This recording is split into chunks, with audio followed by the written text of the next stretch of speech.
Parents of teens, it's time to get real.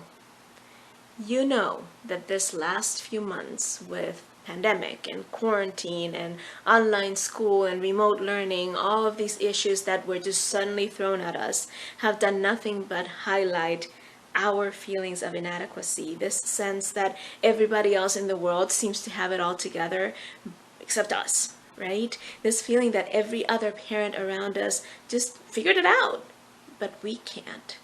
Have you felt that way? Because I know I have at times. Hi, I'm Marcy Amaro, and I just wanted to take a few minutes to talk to you, the parents, particularly the parents of teens, in this period of transition that we're going through, and share with you some insights that I hope might help move us in the right direction as we transition into trying to get our kids back at school, as we await decisions from the government on whether schools are opening and how that whole reopening phase is going to look like, and as we await in this uncertainty of what comes next, right? Because here's one thing I have noticed. For whatever reason in our generation, parents have fallen into this trap of putting on a brave face for the world while deep inside we are confused, we're scared, we're lost. We need help, but we think if we ask for that help, then we're just admitting that we're failures as parents.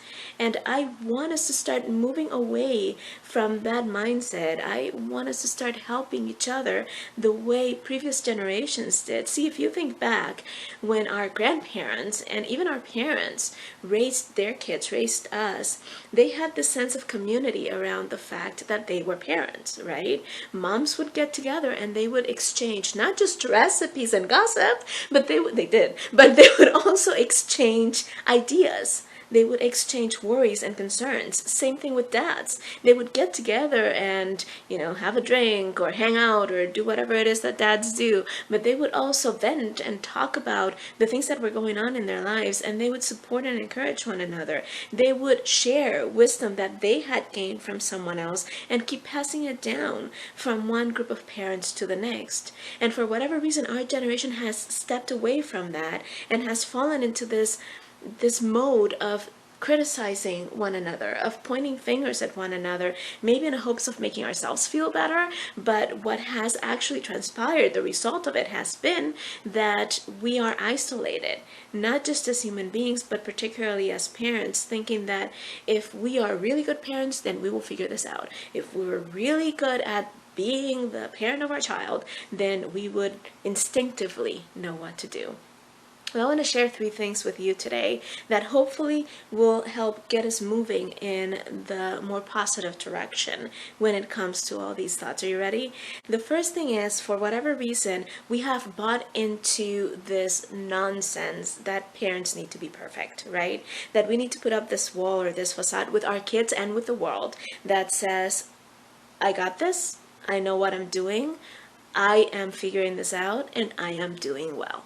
Right? When in reality we might not have it, we might be all confused and we might have no clue how to figure it out, right? So here's the very first thing I want you to understand and ingrain it in the way you act and the way you feel and the things that you do, right? Nobody is perfect. And I know you know this, but I want you to really internalize this. Nobody's perfect. And that means not you, not your kid, not your parents, not anybody else's parents, not any other kid in the world. Nobody is perfect. But here's the great thing.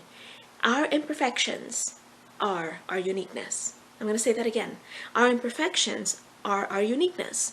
I wholeheartedly believe that we are each of us designed with special talents, abilities, with special passions, with interests that we might not share with anybody else in our family or many people in the world for that matter, right? But we were designed that way for a reason, because we need to bring that uniqueness into this world so that it fills a gap that is out there, a space that needs that special talent or that special ability, right? So understand that your imperfections are what most highly qualify you to be your kid's parent. All right? If you did not have those quirks, those imperfections, that thing that makes you unique, you would not have been placed as that kid's parent. right? So understand that instead of trying to change who you are, instead of trying to be this perfect being, instead of trying to change what you do and how you do it, you should embrace that your imperfections make you the best suited candidate to be your kid's parent, and your kid's imperfections make him or her the best suited person for this world.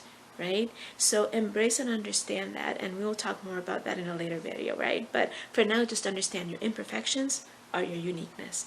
Yes? The second thing is that for whatever reason, and I think partly is because we live in such a litigious society, we are afraid to take control in our homes, right? We are afraid to assert authority. Now, understand, I'm not talking about being abusive or being tyrannical. That's completely different, and that is a no, no, no, no, no, right? But there are certain basic needs that every human being has, and one of those main core needs is the need for safety and security. Where do your kids get the safety and security from? They get it from you. They get it from knowing that you have a certain level of control. They get it from knowing that there are certain things in place that they can count on. They get it from knowing that every morning these things are going to happen, that every evening these things are going to happen. They get it from their routines. They get it from knowing that there are certain things that are always going to be in place. Right? And that gives them that sense of security. So don't be afraid, especially as we transition into going back to schools and doing all these things again. Don't be afraid to assert a certain level of authority, to set expectations, clear routines, and clear boundaries. Right? And the third thing is, let's start trying to reestablish the tribe and the community sense that we so need as parents and as human beings, right? Let's start being honest and vulnerable with each other and saying, look, I'm going through this with my kid and I really have no clue how to deal with it. Do you have any wisdom or any ideas that you can share with me? And then be open to listening to one another. We need to reestablish that sense of, we're all in this together. We're all doing this as one. We are all trying to make the world better, one family structure at a time, right? And the way to do that is to understand that there's wisdom out there. And the best way and easiest way to pull it is to share it with one another, right? So again, the three things. First, nobody's perfect. Your imperfections are your uniqueness.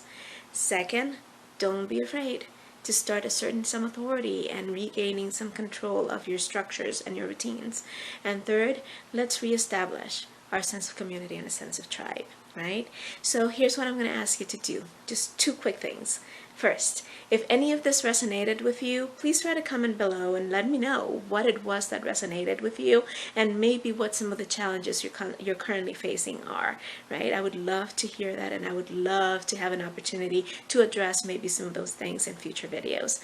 And second, if you know of anybody who could benefit from some of what we talked about here today, please share the video with them and pass it along. Thank you for your time, and thank you for your honesty and vulnerability, and I will see you on the next video. Again, my name is Marcy Amaro.